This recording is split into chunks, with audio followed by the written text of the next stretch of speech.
दौलत तो आपके पास है नहीं, क्योंकि चरस पीने के लिए पैसे भी आपको ससुराल वालों से भीख में मांगने पड़ते हैं। अब रही शोहरत की बात, तो इतना मैं दावे के साथ कह सकती हूँ कि आधी रात के बाद गली के आवारा कुत्ते आप पर भौंकते जरूर होंगे। आपके पास न तो दौलत है न शोहरत, फिर अपने पास रिवॉल्वर रखने की वजह क्या है? वजह यह है कि आप एक घटिया किस्म के इंसान हैं। आप गुंडे हैं। तू मुझे घटिया इंसान और गुंडा कह रही है? मैंने तो फिर भी कुछ अच्छा कह दिया। आपके ससुराल वाले तो आपको कुछ और ही कहते हैं। क्या कहते हैं वो? आपकी सास आपको नामर्द कहती है। उनका कहना है कि जो मर्द अपनी कमाई से अपनी बीवी बच्चों को पाल न सके वो काहे का मर्द, वो तो नामर्द होता है। क्या आप साबित कर सकते हैं कि आप इस लिहाज से नामर्द नहीं हैं? You shut up! आप उनके झूठन पर पलते हैं, इसलिए आप उस वफादार कुत्ते की तरह हो गए हैं जो मालिकों के कुछ कहने से पहले ही भौंकना शुरू कर देता है। बताइए, दीवान साहब ने आपसे कुछ कहा था? नहीं। चौधरी खानदान ने आपसे कुछ करने के लिए कहा था? नहीं। तो फिर आपने गोली क्यों चलाई? योर ऑनर, जो अपनी जिंदगी अपनी खुशी से झूठन और उतरन के सहारे गुजारता हो, वो हर रात बिकने वाली उन बाजारू औरतों से भी ज्यादा गंदा और घिनौना होता है। बहुत बोली, अब आगे बोली ना तो। बस बस रहने दीजिए, मुझे मत डराइए। मुझे मालूम है कि दुनिया में ऐसी कोई दवा नहीं बनी है जो आप जैसे नामर्द को मर्द बना सके। हरामजादी, मैं तुझे। ये अदालत है, यहाँ किसी को धमकी देना अदालत की मर्यादा के खिलाफ। अदालत की मर्यादा की ऐसी की तैसी, तेरी तो।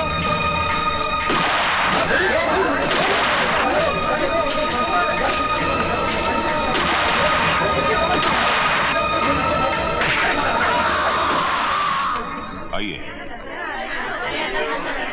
आइए।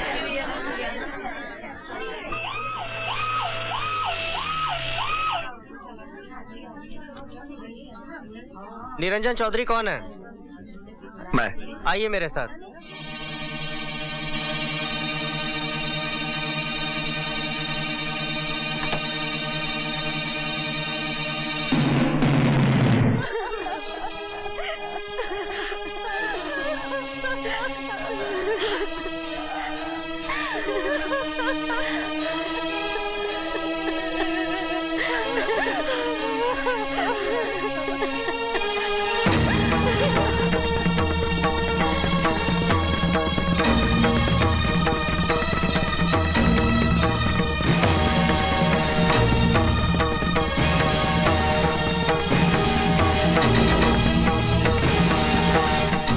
मानी पुरानी सासू जी, सही चीज सही जगह पहुंच ही जाती है, कोई कुछ भी करे।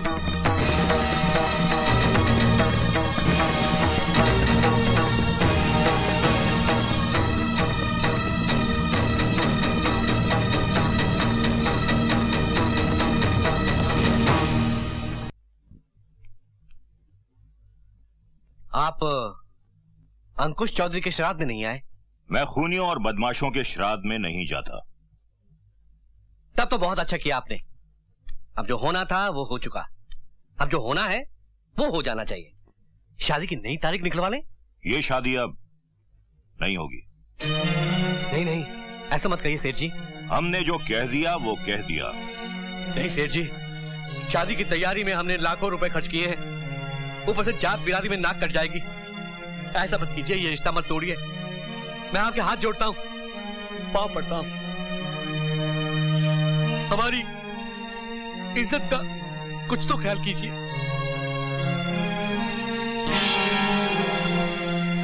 अरे पंडित के कहने पर हमने तुम्हें गंगा जल समझा था, लेकिन अब पता चला कि तुम गटर का वो गंदा पानी हो जो केमिकल डालने से भी साफ नहीं होता। चले जाओ यहां से। आजा आजा मेरे प्याले प्याले बच्चों। अच्छा अच्छा, पापा भी चलेंगे, बिल्कुल चलेंगे।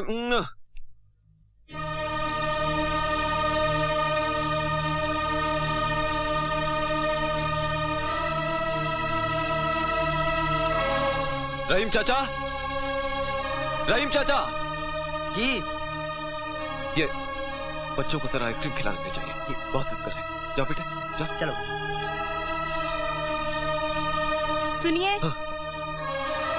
आप नाश्ता कर लीजिए, मैं नहाने जा रही हूँ।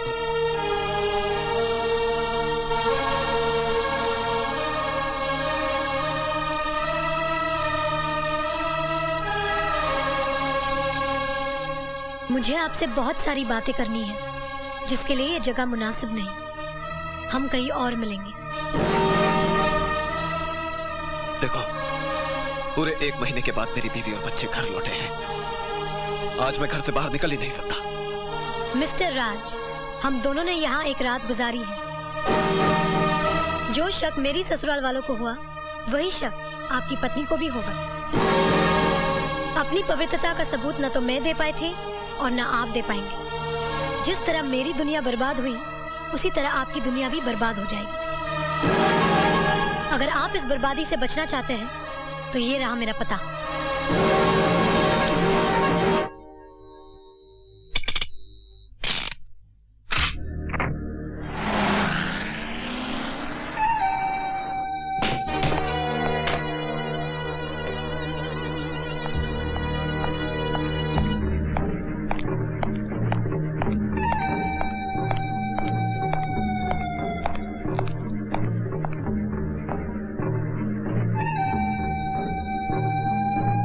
एक बात याद रखना, अगर तुमने मेरे परिवार में जरा भी जहर घोलने की कोशिश की, तो मैं तुम्हारी कहानी ही खत्म कर दूंगा। खुद तो मेरी जिंदगी में तूफान बनकर आए और तिनका तिनका बिखेर दिया, और आज जब खुद के घर में जरा सी हवा चली, तो पत्ते की तरह कांप गए और रिवॉल्वर निकाल लिया।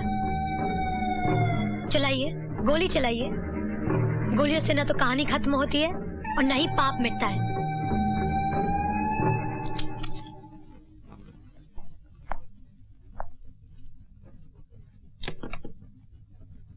बहादुर हो, तुम्हें गोलियों से डर नहीं लगता?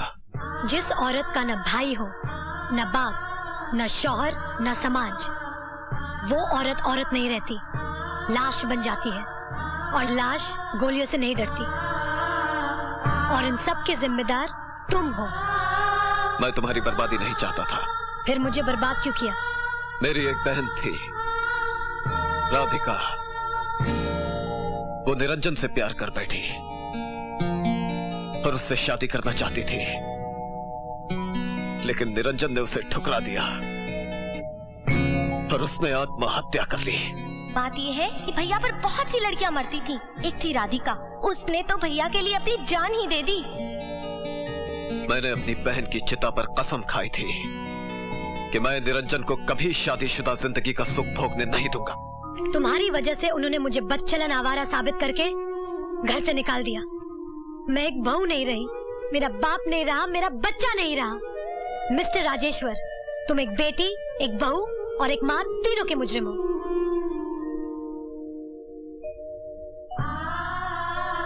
सचमुच बदले की भावना में मैं अंधा हो गया था। मैं ये सोच भी नहीं पाया कि जो आग मैं लगा रहा हूं वो और किस किस को जलाएगी। मैं तुम्हारा गुनहगार हूं पूजा।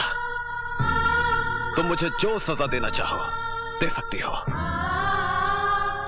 अब मैं हर कीमत पर उनसे बदला लेना चाहती हूँ, और इस बार अगर कोई भी कीमत चुकानी पड़े तो वो कीमत मैं चुकाऊंगा। रामोतार की बीवी खेतों पर काम कर रही है। क्या? चलो मिलो।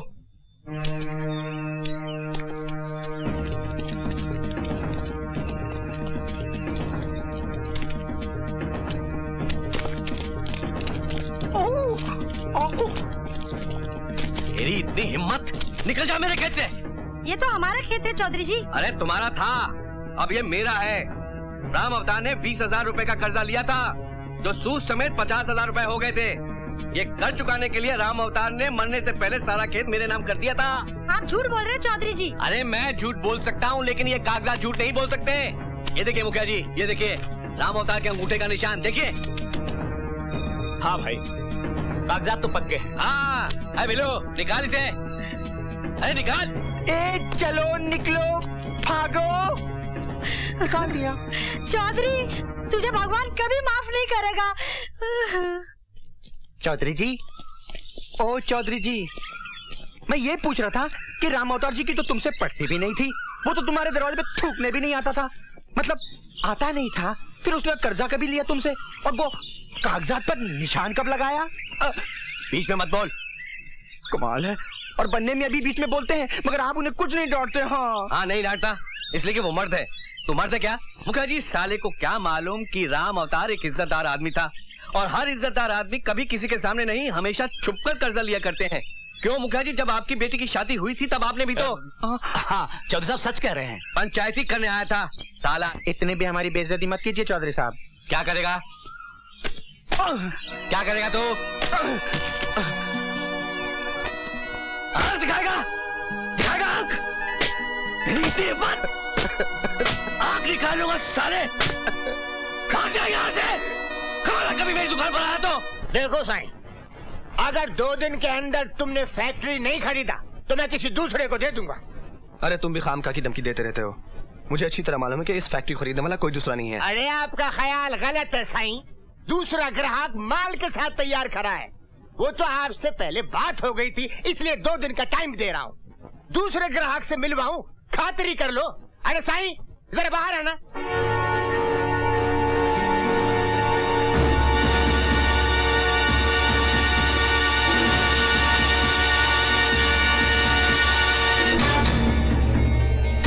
ये तो अभी पूरा पेमेंट देने को तैयार है, लेकिन मैंने आपको जबान दी है, इसलिए 2 दिन दे रहा हूँ। और बिजनेस में जबान की बड़ी कीमत होती है। अरे आप दोनों एक दूसरे को हेलो भी नहीं बोला। आपको 2 दिन के अंदर पैसे मिल जाएंगे।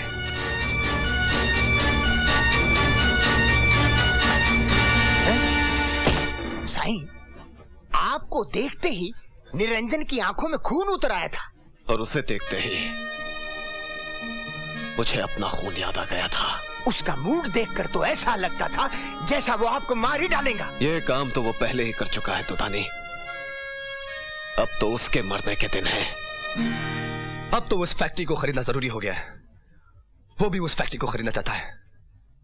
कौन? वही जिसके पास पूजा गई थी। मैं उसके पास वो फैक्ट्री नहीं जाने दूंगा। ये मेरी मान का सवाल है। तू चिंता क्यों करता है बेटा? अपने बेटे का मान रखने के लिए एक माँ कुछ भी कर सकती है। ये रहे 10 लाख रुपए। तेरे पिताजी को ये मालूम नहीं पड़ना चाहिए कि हम लोगों ने पैसे निकाले, वरना वो जिंदा ही चिता पर लेट जाएंगे। ये रहे 10 लाख रुपए कैश, और ये रहा बैंक का 20 लाख रुपए का चेक। पेमेंट पूरा हो गया। हो गया साईं, बिल्कुल हो गया। और ये मेरी तरफ से फैक्ट्री के कागज। मिस्टर निरंजन, बहुत बहुत मुबारक हो। अरे भाई कांग्रेचुलेशन। आप ये बताइए कि आप यहाँ रिपोर्ट लिखवाने आए हैं या आंसू पुछवाने? अगर तो आंसू पुछवाने आए हैं तो ये लीजिए रुमाल, पूछिए आंसू और दफा हो जाइए यहाँ से। नहीं नहीं, मैं तो रिपोर्ट लिखवाने आया हूँ जी। मेरी तिजोरी से 10 लाख रुपए चोरी हो गए। मैं कंगाल हो गया हूँ जी, कंगाल। बस बस, चिंता मत करो। इतना याद रखो मियाँ, चिंता और चिता में एक चिविंदी का फर्क है। अगर आपने इनको 10 लाख रुपया दिलवा कर चिंता से छुटकारा नहीं दिलवाया तो ये चिता पर लेटकर अपनी जान दे देंगे। मरने की तब सोचना जब घर में पैसे हो, वरना श्राद्ध भी ठीक तरीके से नहीं होगा और आत्मा को शांति भी नहीं मिलेगी। जी आप ठीक कह रहे हैं। किसी पे शक? कौन सी मारो? ए, बीच की मारना।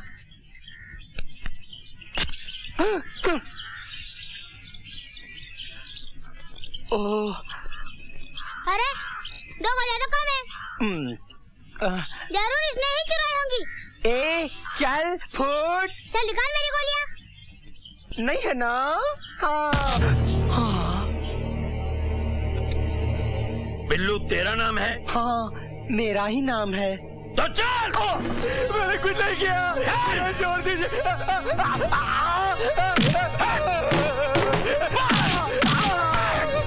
मैं शरीफ आदमी हूँ, हरामी लगता लगता हूँ ना? हरामी लगता नहीं, हरामी हूँ, बहुत बड़ा हरामी। इसने तो मेरी मार खाता ही गूंगे भी ठुमरी गाने लगते हैं। चल चल जल्दी से उगल दे, चल चल।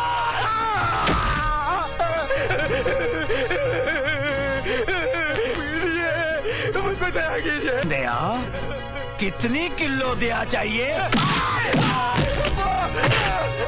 बोल बे छक्के, रुपया कहाँ है? सर इसे मत मारिए सर। तो क्या इसका चुम्मा लूं? मेरी एक बात सुन लीजिए सर। टीवी सीरियल महाभारत तो आपने देखा होगा। भीष्म पितामह की मौत की वजह एक छक्का था। आपका नाम भी भीष्म है और ये एक छक्का। इसीलिए कहता हूँ कि प्यार से काम लीजिए। मेरे लाल, ये प्यार करने की कोई रोमांटिक जगह नहीं है। ये पुलिस स्टेशन है, पुलिस स्टेशन, समझे? आजकल बहुत टीवी देखता है। जा। और चौधरी साहब, थाने में सर ले आना जरूरी था क्या? तो अपने सर को कहाँ रखूं?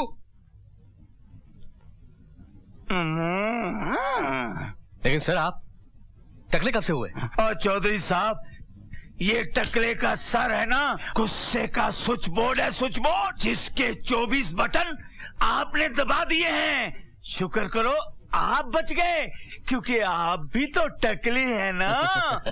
लेकिन मैं उस साले को नहीं छोड़ूंगा। अब बता, तूने रुपया लिए या नहीं? नहीं, मैंने कुछ नहीं किया, भगवान की कसम मैंने कुछ नहीं किया। ये झूठ बोलता है इंस्पेक्टर। तू ऐसे नहीं मानेगा। नहीं, मैंने चोरी नहीं की है।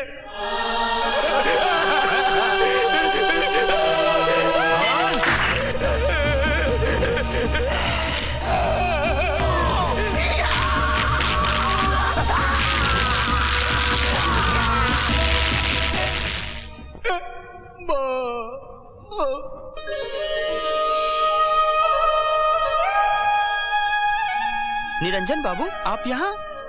जी, आज मेरी फैक्ट्री का मुहूर्त है।